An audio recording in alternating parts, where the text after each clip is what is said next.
ચોમાસામાં વરસાદની બદલાયેલી પેટર્ને ખેડૂતોને બરબાદ કરી દીધા છે. ખાસ કરીને સૌરાષ્ટ્ર અને દક્ષિણ ગુજરાતના ખેડૂતોને અનેક ઠેકાણે જબરજસ્ત નુકસાન ગયું છે. બે દ્રશ્યો જોજો સૌરાષ્ટ્ર અને દક્ષિણ ગુજરાતના. સૌરાષ્ટ્ર અને દક્ષિણ ગુજરાતના ખેતરોમાં હજુ પણ જળબંબાકારની સ્થિતિ છે. સૌરાષ્ટ્રના અનેક એવા તાલુકા છે, એ જ પ્રકારે દક્ષિણ ગુજરાતના અનેક એવા ગામ છે જ્યાં જમીન ધોવાઈ છે, જ્યાં પાક ધોવાયો છે. અને સૌથી વધુ નુકસાન સૌરાષ્ટ્રમાં દ્વારકા, પોરબંદર અને જૂનાગઢને થયું છે. શરૂઆત આપણે પોરબંદરથી કરીશું. ગેડ પંથકની તો વાત જ કરવી મુશ્કેલ છે, કારણ કે ગેડ પંથકની સ્થિતિ આપણે જાણીએ છીએ. જ્યાં જુઓ ત્યાં હજુ પણ જ્યાં જુઓ ત્યાં પાણી દેખાય છે. પાણી ઓસરી નથી રહ્યા. પોરબંદર જિલ્લાના અનેક ગ્રામીણ વિસ્તારના ખેતરો એવા છે જ્યાં પાણી હજુ પણ ભરાયેલા છે. મગફળીના પાકને જબરજસ્ત નુકસાન છે. આપ દ્રશ્યો જોઈ શકો છો. આ તો એવા દ્રશ્યો છે કે જ્યાં ઓછું પાણી હતું. આપ હવે આ ડબલ દ્રશ્યો જોજો, જેનાથી અંદાજો આવી જશે. અને આ જ પ્રકારે જો પાણી હજુ પણ 1-2 દિવસ રહ્યું અને ત્યારબાદ પાછો ફરીથી વરસાદ આવ્યો તો સ્વાભાવિક રીતે જ આ વાવેતર નુકસાન કરતા સાબિત થવાનું છે. અઘરું છે પાક લેવો. અહીંયા જૂનાગઢમાં પણ આ પ્રકારની સ્થિતિ છે. જૂનાગઢમાં ખાસ કરીને ઝાંઝરડા વિસ્તારની વાત કરીએ તો સોયાબીનનું મોટું વાવેતર થયું હતું. પાણી અહીંયા ઉતરી ગયું છે, પરંતુ નદીની સાથે સાથે પથ્થર પણ ત્યાં પહોંચ્યા છે. આપ જોઈ શકો છો. પાક ધોવાઈ ગયો છે. નદીઓના પાણી પથ્થર લઈને આવ્યો છે અને જમીન, પાક તો ઠીક, જમીન પણ ધોઈ નાખી છે. અને એના જ કારણે આ જિલ્લાના અનેક ગામ એવા છે જેને ભારે નુકસાન થયું છે. દ્વારકા આપણે તમામ લોકો જાણીએ છીએ કે ક્યારે વરસાદ ન પડ્યો હોય કેટલો દ્વારકામાં વરસાદ વરસ્યો. ક્યાંક પાણી ઉતર્યા છે, પણ પાણી ઉતર્યા એટલે જે સ્થિતિ છે આપ જોઈ શકો છો. દ્વારકાથી નાગેશ્વર રોડ અને વસાઈ રોડ પરના મોટાભાગના ખેતરો એવા છે જ્યાં મગફળીનું વાવેતર હતું. પણ અહીંથી મગફળી કેવી રીતે પાકશે, કેટલી પાકશે તે કહેવું મુશ્કેલ છે. રાજકોટની વાત કરીએ તો રાજકોટના ઉપલેટા તાલુકામાં આપણે તમામ લોકો જાણીએ છીએ 20 થી 25 ઇંચ વરસાદ વરસ્યો. અનેક ખેતરો આખા ધોવાયા છે. આપ આ દ્રશ્યો જોજો. આખાને આખા ખેતર ધોવાયા છે. ખેતર ખેડૂતને એક કહેવું હવે મુશ્કેલ છે કે એક્ઝેક્ટ અહીંયા મારું ખેતર હતું અને પાડોશીનું ખેતર આ હતું. આપ જોઈ શકો છો કેટલા ખેતરોમાં તો પાણીના પ્રવાહની સાથે પથ્થર તણાઈને આવેલા છે, જે હજુ પણ છે. આ રાજકોટના ગ્રામીણ વિસ્તારની સમસ્યા છે. અને દક્ષિણ ગુજરાતના તમામ ખેડૂતો વતી કેટલાક ખેડૂતોની સાઉન્ડ બાઇટ પ્લે કરીશ, જેથી પ્રશાસન સતર્ક થાય. માત્ર સર્વે પાણી ઉતરે, ચોમાસું બંધ થાય, વરસાદ રોકાયની વાત ન કરે, પણ આ ખેડૂતનું દર્દ સાંભળી લો.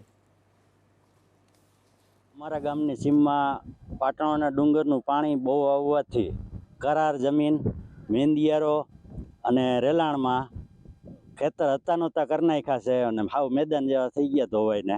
વરસાદને કારણે અમારી માંડવીમાં હાવ નિષ્ફળ ગઈ. બાયપાસ બન્યા પછી જ આ નુકસાન થયું થયું. અમારે 6 વર્ષથી અમારે માંડવીનો પાક હાવ નિષ્ફળ જાય છે. વિશે 10 થી 12 હજાર રૂપિયાનું અમારે નુકસાન થાય.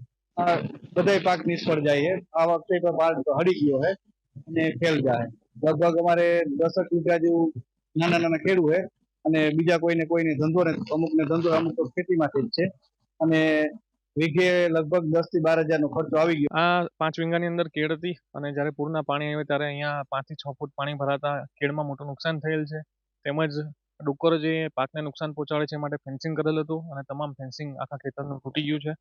અને કેળની વાત કરીએ તો કેળનું 70 થી 80 હજાર રૂપિયાનું નુકસાન છે અને ફેન્સિંગનું લગભગ 1.5 થી 2 લાખ રૂપિયાનું નુકસાન થયું છે. હાલમાં તો હવે આ પર્વત તમે જોઈ શકો છો, બધા પીળા પડી ગયા છે અને કરમાઈ ગયા છે. એટલે હવે મતલબ કામમાં નહીં આવશે. હવે બધું અમારે જતેદાર મતલબ સાફ સફાઈ કરીને પાછું નવેસરથી એને રિન્યુ કરવું પડશે. આ મંડપ ઊભા કરવા માટે મજૂરો લાવવા પડશે, પાછો એનો ખર્ચો કરવો પડે, એમાં મેન્ટેનન્સ કરવું પડશે.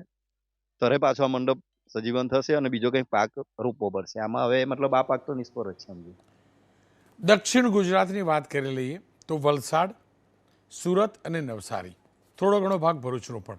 સવિશેષ નવસારીને વધુ નુકસાન થાય છે, કારણ કે નવસારીમાં તો વરસાદ હોય જ છે, વધુ પડ્યો જ છે, પણ ઉપરવાસ એટલે કે ડાંગની આજુબાજુનો જો વિસ્તાર છે, સાપુતારા અને પડોશના મહારાષ્ટ્રનું, એ બધું પાણી નવસારી તરફ આવે છે. અને એના જ કારણે આપ જોઈ શકો છો નદીઓ ઉફાન ઉપરથી છેલ્લા 2-3 દિવસથી જોતા હતા. કેળના પાકને નુકસાન થયું છે. આંબા આખાને આખા જમીનદોષ થઈ ગયા છે. ચીકુવાડીઓમાં પાણી ભરાયા છે. આપ આ સ્થિતિ જોઈ શકો છો. ખેડૂતોએ ઘણી મહેનત કરી હતી અને વરસાદ શરૂઆત સારી હતી, પરંતુ જે પ્રકારે અચાનક પાણી આવ્યું છે ખેડૂતોને જબરજસ્ત નુકસાન થયું છે.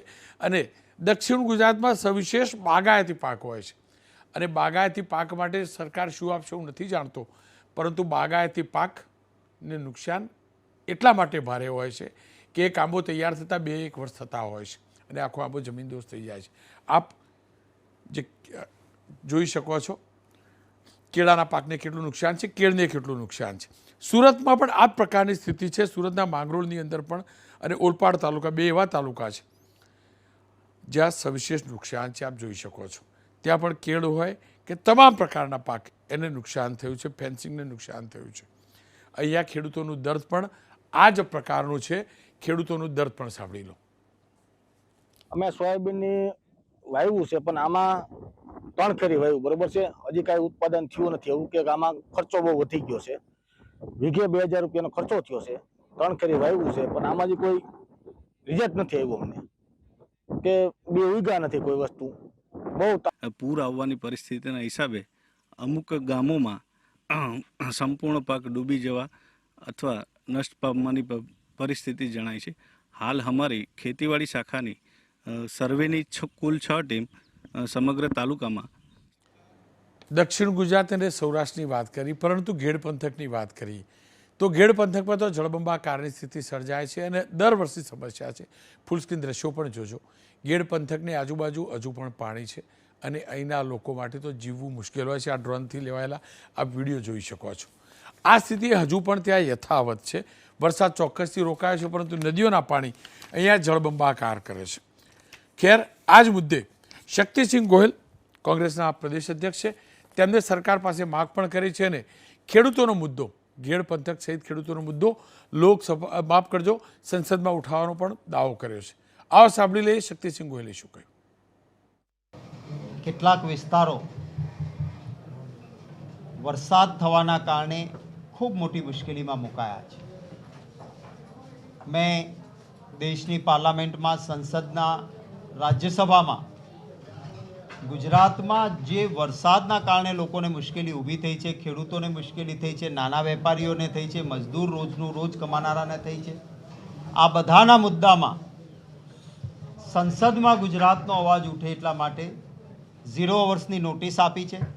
મને આનંદ છે કે મારી 0 અવર્સની નોટિસ સંસદમાં સ્વીકારવામાં આવી છે અને સોમવારે એટલે કે આવતીકાલે 3 નંબર ઉપર 0 અવર્સમાં સંસદમાં મને મોકો મળવાનો છે.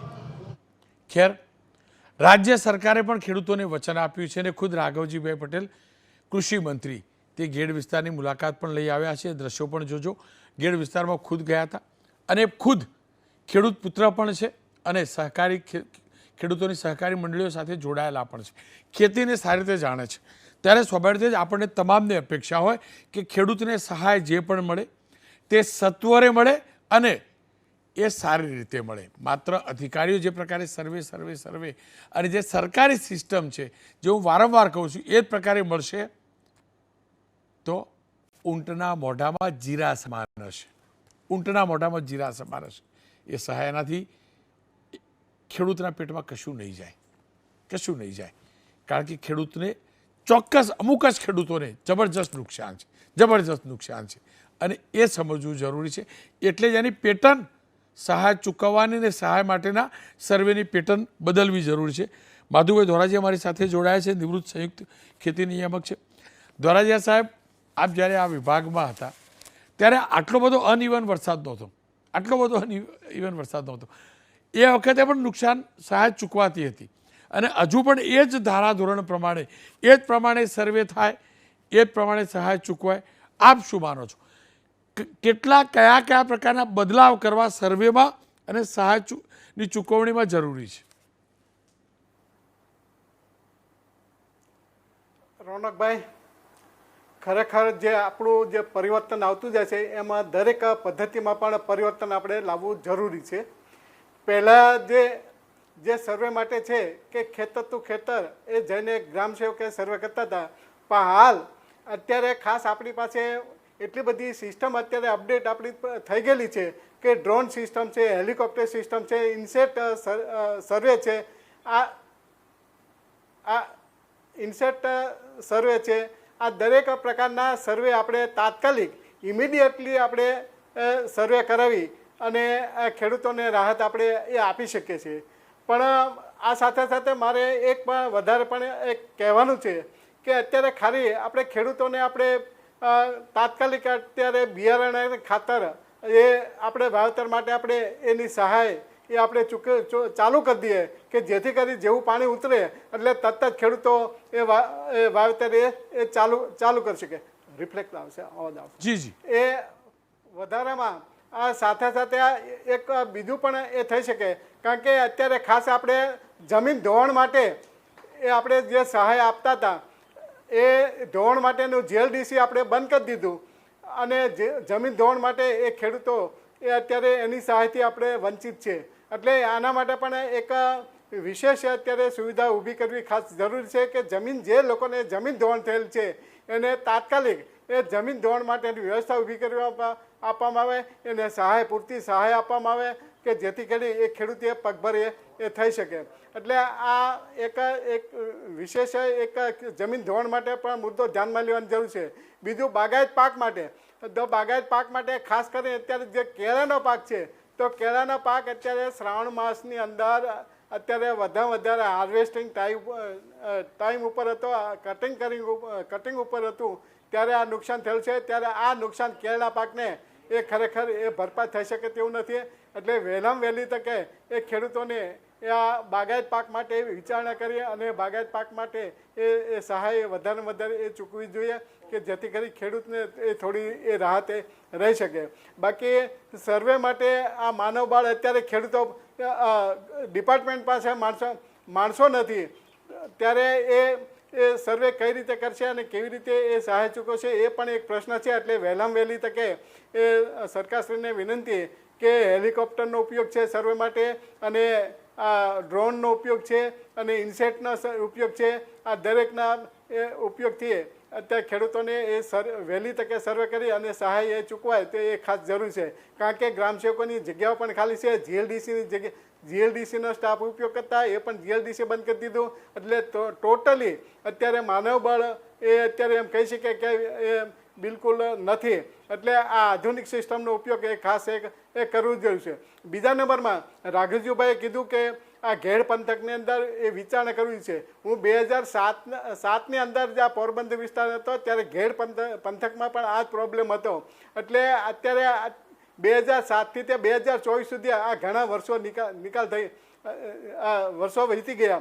એટલે આના માટે કાયમી ધોરણે એ ખાસ વ્યવસ્થા કરવી જોઈએ છે. જ્યાં આપણા ગુજરાતની અંદર જ્યાં આવી નદીઓ છે, જ્યાં ધોવાણ થાય છે, જ્યાં ખેડૂતોને નુકસાન કરે છે, તો આના માટે એક સ્પેશિયલ એક કમિટી બનાવી અને આનો સર્વે કરી અને આના નુકસાનમાંથી ખેડૂતોને ઓછામાં ઓછું નુકસાન થાય એના માટે કાર્યવાહી કરવી જોઈએ. અત્યારે આપણો તળાવો બનાવીએ છીએ કે જ્યાં જે વિસ્તારની અંદર પાણી નહીં હોય ત્યાં કદાચ તળાવ બનાવતા હોય, પણ આ નદીઓના વિસ્તાર જે છે, નદીઓના વિસ્તારને ધોવાણ ન થાય છે તે એને પ્રાયોરિટીના ધોરણે એ કામગીરી આ ખાસ એ કરવી જરૂરી છે કે જેથી કરી આ ખેડૂતોને એ ટાઈમસર એ નુકસાન ન થાય, નુકસાન ઓછામાં ઓછું નુકસાન થાય અને આ પાણીનો સદુપયોગ એ બીજી સિઝનની અંદર પણ થઈ શકે. એટલા માટે આ ખાસ જરૂર છે.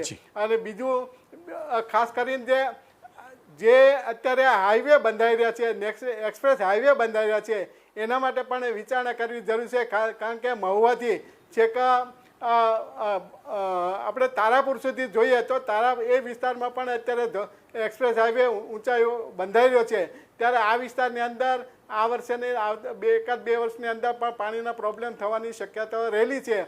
એટલે વહેલામાં વહેલી તકે આના માટે પણ એ વિચારણા ખાસ એ કરવી જરૂરી છે કે વહેલામાં વહેલું પાણીનું જે નિકાલ થતા હોય એટલા વધારે પુલ છે નિકાલ થાય આવા એની ખાસ ડિઝાઇન એ તૈયાર કરવી જોઈએ જેથી કરી ખેડૂતોને નુકસાન ન થઈ શકે. બિલકુલ માધુભાઈ, આપનો ખૂબ ખૂબ આભાર. ખેર એ હકીકત છે કે વિકાસ માટે રોડ રસ્તા પણ જરૂરી છે, નવા આધુનિક હાઈવે બને એ પણ જરૂરી છે. પણ હાઈવે માટે મારો ગુજરાતનો ખેડૂત હસતા હસતા જમીન આપી દે છે કારણ કે પ્રોગ્રેસિવ વિચારધારા છે. પ્રોગ્રેસિવ વિચારસરણી છે, પણ એનો મતલબ એ ન હોય કે માત્ર ને માત્ર હાઈવેની ડિઝાઇનનું જ વિચારવાનું. એ વિચારવું જોઈએ કે હાઈવેના કારણે આજુબાજુના વિસ્તારોમાં પાણી ન ભરાય, પાણી ભરાય તો એનો સત્વરે નિકાલ થાય, કારણ કે હાઈવે ગ્રામીણ વિસ્તારમાંથી નીકળતો હોય છે.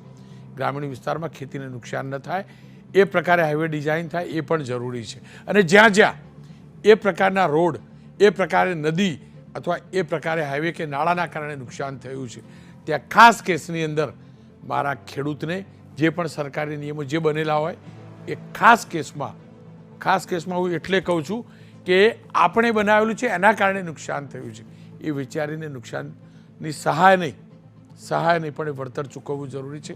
અને જ્યાં કુદરતી પાણી પડવાથી નુકસાન ગયું છે ત્યાં ઉદાર મનથી સત્વરે સર્વે કરીને સહાય પેકેજની જાહેરાતની જરૂરી છે.